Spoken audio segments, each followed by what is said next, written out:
Bienvenidos a Relatos de la Noche Eterna. Antes de comenzar, cuéntame en los comentarios desde dónde nos estás viendo y qué temáticas de terror te gustaría que contemos en próximos videos. Leemos cada mensaje y tomamos en cuenta sus sugerencias. Así que ya lo sabes. Ponte cómodo, apaga la luz y prepárate, porque lo que estás a punto de escuchar no te dejará dormir. Sin más que decir, comencemos. Historia número 1. Ecos entre los muros.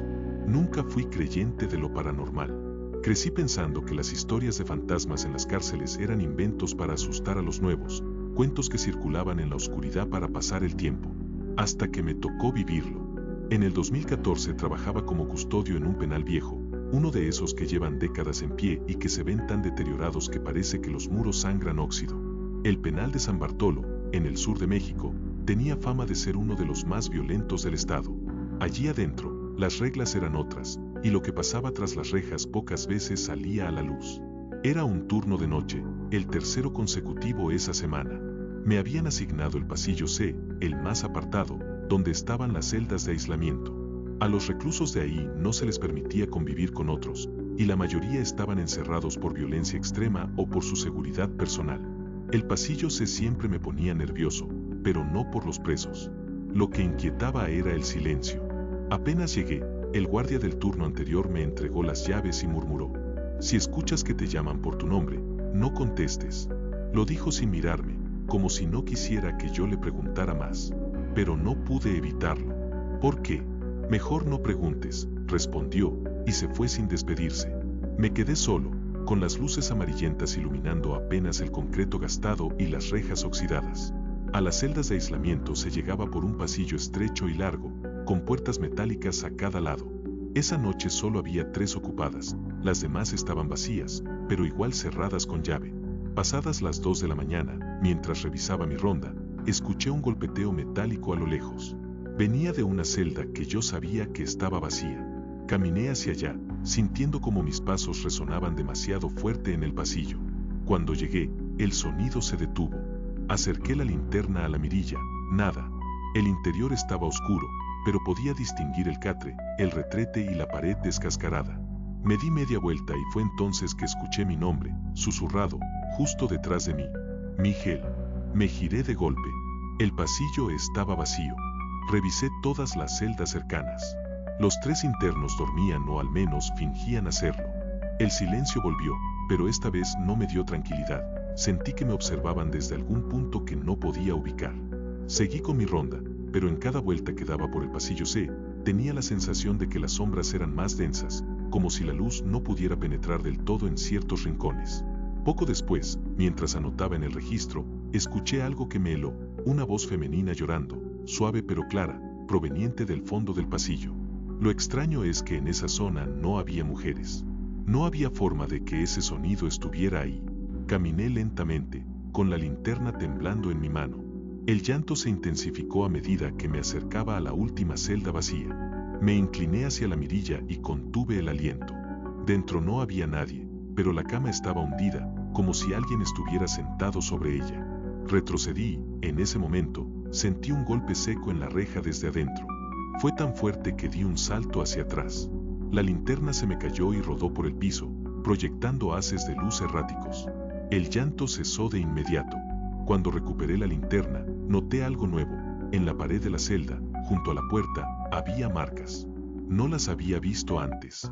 Eran rayas profundas, como hechas con uñas, y formaban una palabra: no. No avisé a nadie. Parte porque pensé que podrían burlarse, parte porque quería convencerme de que estaba cansado y mi mente me estaba jugando una mala pasada. Sin embargo, al regresar a mi puesto, escuché de nuevo que me llamaban. Esta vez no era un susurro, sino un murmullo bajo, como el de alguien que habla desde muy cerca del oído.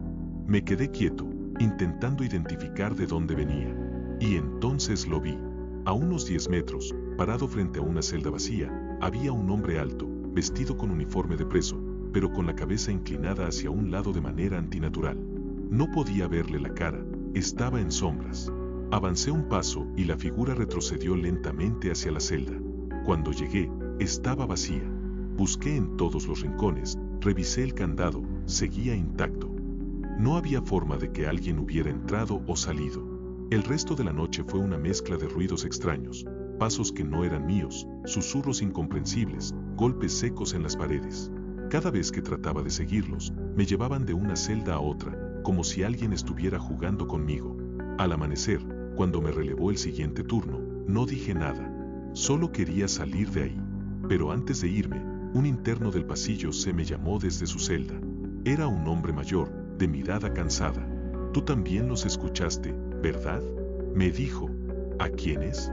A los que se quedaron aquí, aunque ya no están. Semanas después, en una charla con otros custodios, uno de ellos me contó una historia. Años atrás, en el pasillo C, había ocurrido una fuga frustrada. Un grupo de internos había tomado como rehén a una mujer que trabajaba como psicóloga del penal. La mantuvieron encerrada en una de las celdas de aislamiento por horas. La policía estatal irrumpió y hubo un enfrentamiento. La mujer murió allí, y dos de los internos también, uno de ellos ahorcado con sus propias manos cuando supo que no saldría vivo. La celda donde la retuvieron era la misma donde escuché el llanto, y la del hombre que vi correspondía al interno que se ahorcó. Desde entonces, cada vez que me tocaba turno de noche, evitaba el pasillo C a menos que fuera absolutamente necesario. Pero había noches en las que, aunque estuviera en otro sector, creía escuchar mi nombre pronunciado con ese mismo susurro, lejano pero claro. Una madrugada, casi un año después de aquella primera experiencia, me asignaron de nuevo la vigilancia del pasillo C. Traté de convencerme de que todo había sido producto de mi cansancio aquella vez. Entré con paso firme, revisando celda por celda. Todo parecía en orden hasta que llegué a la última. Allí, sobre el catre, había una carpeta manila. No tenía razón de estar ahí, no era parte del inventario ni de las pertenencias de los reclusos. La tomé y la abrí. Adentro había fotografías viejas, en blanco y negro, de varios internos. En una de ellas aparecía el mismo hombre que había visto aquella noche, con su cabeza ligeramente ladeada. En la parte inferior, escrito a mano, había un nombre, el mismo que me habían dicho que se ahorcó. Lo peor no fue eso. Lo peor fue que, detrás de esa foto, había otra, una imagen borrosa tomada desde arriba, como por una cámara de seguridad, mostrando a un custodio en el pasillo C, y ese custodio era yo. La fecha en la esquina era de hacía una semana, en un horario en el que yo no había trabajado. En ese momento escuché el golpeteo metálico. Venía de todas las celdas al mismo tiempo. Los sonidos se mezclaron con susurros, risas ahogadas y ese llanto que ya conocía demasiado bien. Solté la carpeta y corrí hasta la salida. Cuando crucé el portón, el ruido cesó de golpe. Renuncié poco después. Nunca regresé al penal. Pero aún hoy, cuando paso cerca y veo esas murallas ennegrecidas por el tiempo, siento que, si me quedara callado el tiempo suficiente, podría escuchar que me llaman desde adentro. Y sé que, si alguna vez contesto, no volveré a salir. Historia número 2. La celda 17. Nunca olvidaré la primera vez que pisé la prisión de Santa Lucía. No era una cárcel grande, pero tenía una fama que corría como un susurro incómodo entre los custodios. Todos sabían algo, pero nadie lo decía en voz alta. Había ingresado como parte del nuevo personal de seguridad y, aunque me habían advertido que el ambiente era pesado, no estaba preparado para lo que viviría. Me asignaron el ala norte, un pasillo con 20 celdas alineadas, numeradas del 1 al 20. Era un lugar viejo, con paredes húmedas, olor a orina y metal oxidado. La iluminación apenas provenía de focos colgantes que titilaban como si se fueran a fundir en cualquier momento. La celda 17 estaba al fondo, y desde el primer día me llamó la atención. Siempre estaba vacía. Durante el recorrido de inducción pregunté por ella. Un custodio veterano, de rostro curtido y voz grave, solo dijo: la 17 no existe. Me reí, pensando que bromeaba, pero su expresión no cambió. Si tienes que revisarla, hazlo rápido, y no cierres la puerta. Esa noche tuve mi primer turno largo. A las 2 de la mañana, mientras caminaba por el pasillo, escuché un ruido sordo que venía del fondo. Golpes, como si alguien estuviera pateando la puerta de una celda. Avancé con cautela, llevando la mano a mi linterna. Cuando llegué, el sonido venía de la 17. La puerta estaba cerrada, pero en la mirilla no se veía nada. Giré la llave y abrí. El interior estaba vacío, pero el aire era sofocante, como si adentro hubiera pasado horas alguien respirando con ansiedad. Cerré y seguí mi recorrido, sin darle más vueltas, aunque en el fondo algo me incomodaba. A la noche siguiente, otra vez lo mismo. Golpes, esta vez más fuertes. Me acerqué y, antes de abrir, escuché algo nuevo, una voz masculina, ronca, que decía con insistencia: «Sácame, sácame». Abrí de golpe, pero no había nadie. El catre estaba volteado, y en la pared, con una escritura desordenada hecha con algo oscuro, había una frase: «No debí confesar». Al tercer día decidí preguntar. Un interno del ala sur, al que conocían como el Güero, me dijo la historia como si no quisiera que lo escuchara. Años atrás, un recluso llamado Ramírez fue encerrado en la 17 acusado de matar a su compañero de celda. Nadie supo exactamente qué pasó, pero decían que Ramírez gritó toda la noche que no lo dejaban dormir, que había alguien más con él. A la mañana siguiente lo encontraron muerto, con la cara desencajada, las uñas rotas y arañazos profundos en las paredes. Desde entonces, cada preso que ocupaba la 17 terminaba pidiendo que lo sacaran antes de completar la semana. La dirección decidió dejarla vacía, pero nunca cerraron el candado definitivamente. Por si hay que entrar, decían. Una madrugada, mientras hacía mi ronda, escuché algo distinto. No eran golpes, ni súplicas. Era un murmullo, como una conversación entre dos personas, pero demasiado baja para entender las palabras. Lo inquietante era que sonaba como si estuvieran dentro de mi cabeza y no detrás de la puerta. Me acerqué a la mirilla y vi movimiento. Una silueta oscura, sentada en el catre, encorvada, moviendo la cabeza lentamente de un lado a otro. Abrí de inmediato, alumbrando con la linterna, pero la celda estaba vacía. Vacía, salvo por una fotografía en el suelo. La levanté. Era vieja, amarillenta, y mostraba el rostro de un hombre de mirada dura. En el reverso, escrito con letra firme, estaba un nombre: Ramírez. Esa misma noche soñé con él. En el sueño, estaba en el pasillo, y todas las puertas estaban abiertas menos la de la 17. De adentro salía una respiración agitada y un golpeteo constante. Cuando me acercaba, la puerta se abría sola y Ramírez me miraba con una sonrisa que no era humana. Me desperté empapado en sudor. A partir de ese día, las cosas empeoraron. Escuchaba mi nombre susurrado cada vez que pasaba frente a la celda, veía sombras moverse en su interior cuando sabía que estaba vacía, y más de una vez encontré la puerta abierta cuando yo mismo la había cerrado. Una noche, durante un apagón, el pasillo quedó sumido en oscuridad total. Avancé con mi linterna hasta el fondo y, de repente, la luz parpadeó. Durante ese instante breve de penumbra, juraría que vi a Ramírez parado frente a mí, con la cabeza ladeada y los ojos completamente negros. La linterna volvió a encenderse y no había nadie, pero la puerta de la 17 estaba abierta de par en par. Renuncié a las pocas semanas. No quería terminar como él, atrapado en esa celda que, según me dijeron después, no aparece en los planos oficiales de la prisión. Y aunque ya no trabajo ahí, a veces, en sueños, sigo escuchando esa voz ronca repitiendo: «Sácame, sácame». Historia número 3. Turno de castigo. Fui custodio en la prisión del Altiplano durante casi 8 años, y de todo ese tiempo, hay una sola noche que nunca logré olvidar. No por la violencia ni por los internos peligrosos, sino por lo que ocurrió cuando me asignaron el turno de castigo en el módulo de aislamiento. El módulo era un pasillo largo y húmedo, con celdas individuales donde encerraban a quienes violaban las reglas dentro del penal. No tenían contacto con nadie más, y apenas se les permitía salir para una hora de patio. Esa noche, por orden del jefe de guardia, me tocó cubrir desde las 11 de la noche hasta las 5 de la mañana, completamente solo. Al principio, todo estaba tranquilo. Algunos internos golpeaban las paredes o murmuraban insultos, pero nada fuera de lo común. Sin embargo, pasada la medianoche, el silencio se volvió absoluto. Era tan denso que podía escuchar el latido de mi corazón. Fue entonces cuando, desde la celda 5, escuché un golpeteo lento, constante. Caminé hacia allí pensando que algún recluso estaba intentando llamar mi atención, pero al asomarme por la mirilla, vi que estaba vacía. Revisé la lista, no había nadie asignado a esa celda desde hacía meses. Di media vuelta y, justo cuando iba a alejarme, una voz masculina susurró mi nombre. Me detuve en seco. ¿Quién está ahí?, pregunté. Silencio. Solo el eco de mi propia voz. Seguí mi ronda, tratando de no pensar en ello, pero a los pocos minutos escuché pasos detrás de mí, lentos, pesados. Volteé varias veces y no vi a nadie. Llegué al final del pasillo y al girar de nuevo, me encontré con algo que me heló la sangre. La puerta de la celda 5 estaba abierta. No debería haber sido posible. Las puertas se cerraban con doble candado y yo no había abierto nada. Me acerqué despacio, con la linterna apuntando hacia adentro.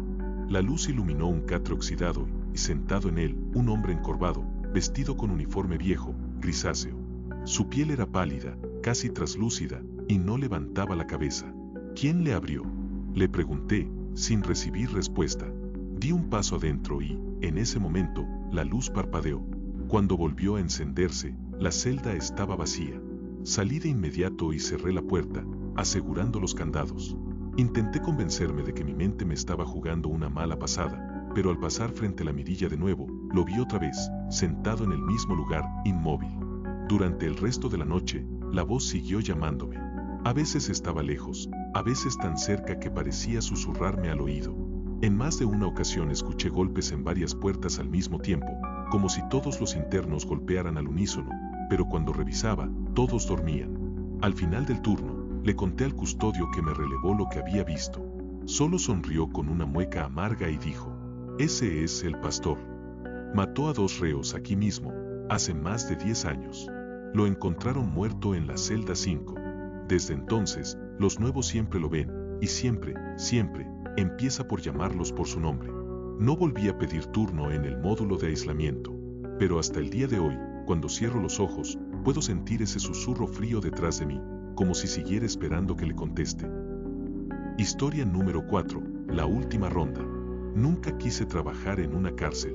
Cuando entré como custodio en el centro penitenciario de San Miguel, fue por necesidad. Mi hija recién había nacido, y el sueldo, aunque no era gran cosa, alcanzaba para cubrir lo básico.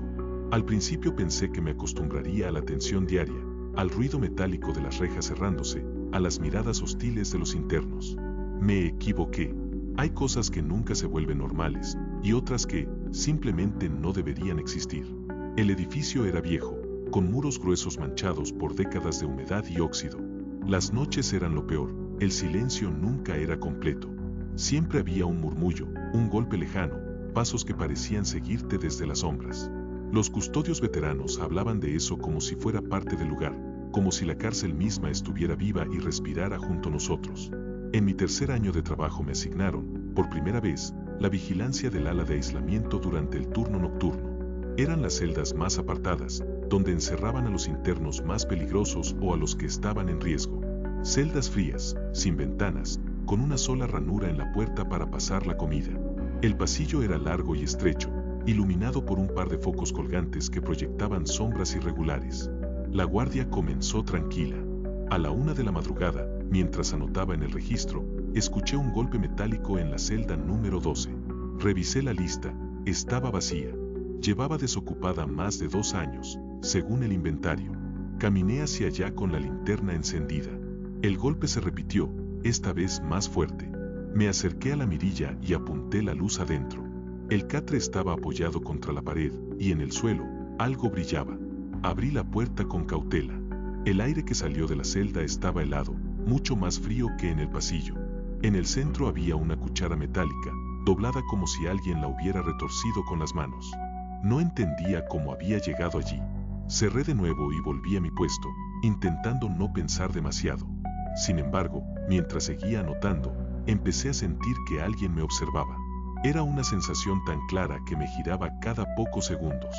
Al fondo del pasillo, en la penumbra, juraría que vi una silueta de pie, inmóvil. Tomé la linterna y caminé hacia ella. A cada paso, la figura parecía retroceder hasta que desapareció.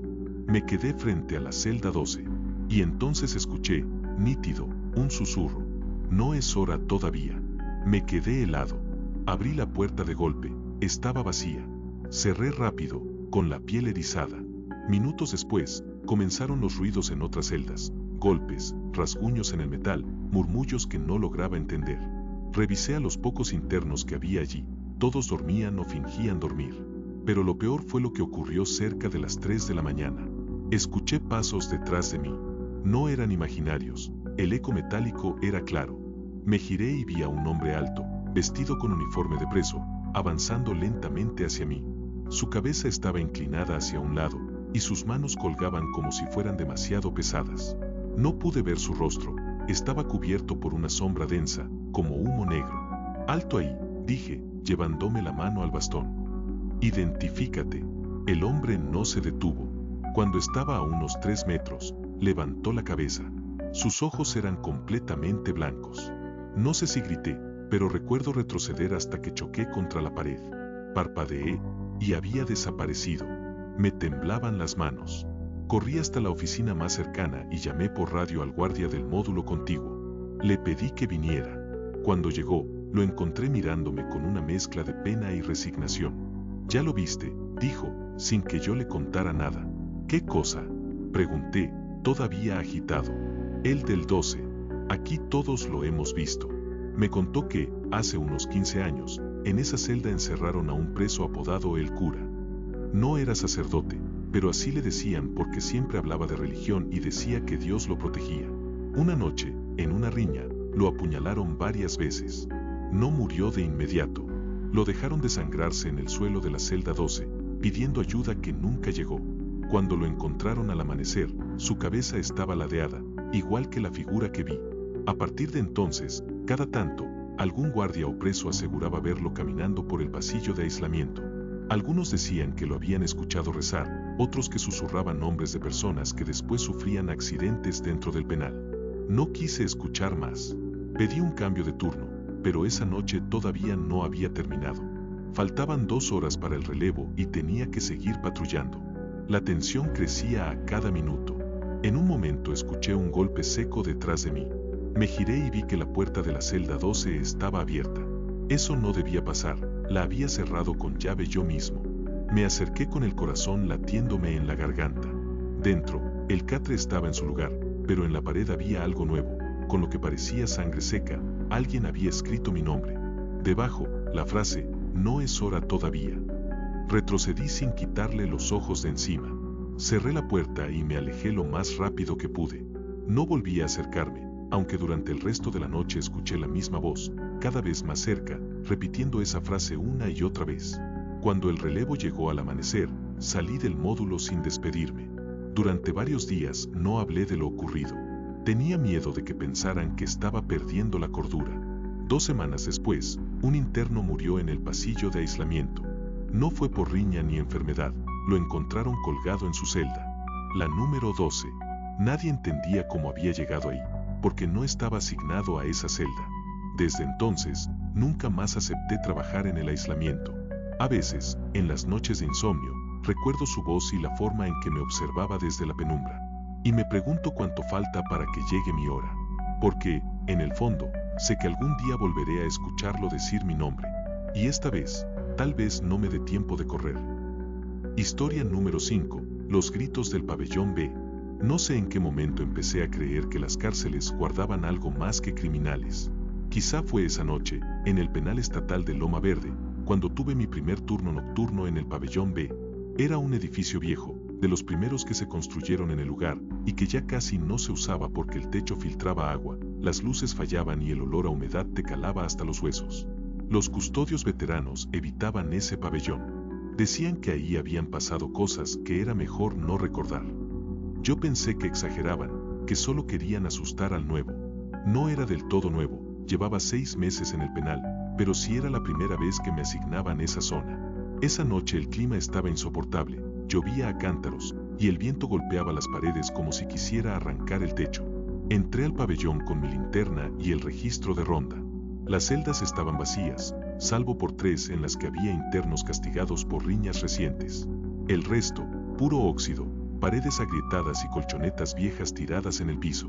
Mi trabajo era simple, caminar el pasillo cada hora, asegurarme de que las puertas estuvieran cerradas y que los internos no causaran problemas. Pero antes de terminar la primera ronda, escuché algo que me puso los nervios de punta. Un grito, largo, desgarrador, como si alguien estuviera siendo torturado. Venía del fondo, de las celdas vacías. Corrí hasta allá, pero no vi a nadie. Revisé celda por celda, y todo estaba igual, polvo, humedad y silencio. Regresé al inicio del pasillo con el corazón acelerado, tratando de convencerme de que había sido un ruido de la tormenta. No habían pasado ni 20 minutos cuando escuché otro grito. Esta vez no estaba solo. Uno de los internos, un tipo apodado El Toro, empezó a golpear la puerta de su celda, pidiéndome que lo sacara de ahí. «No aguanto más», gritaba. «Sácame. Está aquí otra vez». Le pregunté qué pasaba, y lo único que dijo, con los ojos desorbitados, fue: «El de la capucha». No tuve tiempo de responder. Desde el fondo del pasillo, vi como una sombra se movía rápido, de una celda a otra.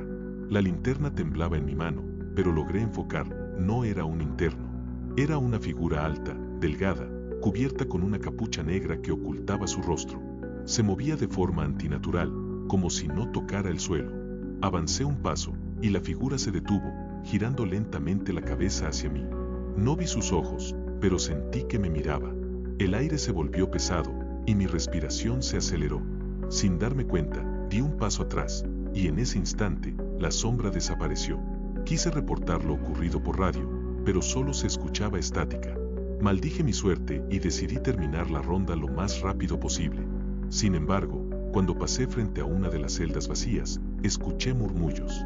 No eran palabras claras, más bien un susurro rápido y agitado, como si varias personas hablaran al mismo tiempo desde adentro. Me asomé por la mirilla y vi que el interior estaba completamente oscuro. Iluminé con la linterna y me quedé helado. En la pared del fondo había marcas frescas, como hechas con uñas, formando una palabra: culpable. Seguí caminando, pero algo cambió. El pabellón ya no estaba en silencio. Ahora se escuchaban pasos, respiraciones, un golpeteo constante en las rejas. Y lo peor, de vez en cuando, entre esos sonidos, se filtraban gritos como el primero que había oído. Llegué a la última celda del pasillo. Estaba cerrada, pero al acercarme sentí un olor penetrante, como a carne podrida. Al abrir la mirilla, casi solté la linterna. Dentro había un hombre, sentado en el suelo, encadenado, con la cabeza agachada. Llevaba un uniforme de preso antiguo, de esos a rayas que ya no se usaban. «¿Quién es usted?», pregunté, pero no respondió. Le iluminé el rostro, y vi que no tenía ojos. ¿Dónde deberían estar? Solo había dos huecos oscuros y hundidos. Me alejé de golpe, y cuando volví a mirar, la celda estaba vacía. Regresé al inicio del pasillo para calmarme, pero el toro seguía gritando, pidiendo que lo sacara. Me acerqué a su celda y le dije que se calmara, que ya casi amanecía. Él me miró con un terror genuino y me susurró: «Cuando se acerque a ti, no lo mires». No entendí lo que quiso decir hasta que sentí un frío intenso en la nuca. Me giré despacio y ahí estaba otra vez, la figura de la capucha, a menos de 1 metro. Podía sentir su presencia como un peso aplastante. No se movía, pero sabía que me estaba observando. El miedo me paralizó. Sin pensarlo, cerré los ojos y retrocedí hasta chocar contra la reja de El Toro. Cuando abrí los ojos, la figura había desaparecido, pero algo me decía que no se había ido, que solo estaba esperando. El resto de la noche fue un tormento. Cada vez que apagaba la linterna para ahorrar batería, escuchaba pasos acercándose, y cuando la encendía, el pasillo estaba vacío. Los gritos se intensificaron, al punto que ya no sabía si venían de los internos o de algo más. Cuando por fin llegó el relevo al amanecer, salí de ahí sin decir nada. El guardia que me sustituyó me miró con una sonrisa amarga. «Ya escuchaste a los del incendio, ¿verdad?», dijo. Me explicó que años atrás, en ese pabellón, un grupo de internos había incendiado varias celdas durante un motín. Muchos murieron calcinados antes de que pudieran sacarlos. El jefe de la revuelta, un hombre al que llamaban el de la capucha, nunca apareció entre los cuerpos. Algunos decían que había escapado, otros, que seguía ahí, buscando compañía. Esa fue la última vez que acepté un turno en el pabellón B. Y, sin embargo, todavía sueño con él. Siempre es la misma escena. Estoy en el pasillo vacío, escucho los gritos, y al final, entre las sombras, lo veo. La capucha negra, la cabeza ladeada, y la sensación inevitable de que se está acercando muy despacio, para que no pueda escapar. Y así terminan estas historias. Hay cosas que no tienen explicación, y otras que simplemente preferimos no entender. ¿Tú qué crees? ¿Fue real o solo producto de la imaginación? Déjalo en los comentarios y, si te atreves, comparte si te ha pasado algo parecido. Esto fue Relatos de la Noche Eterna, donde el terror apenas comienza.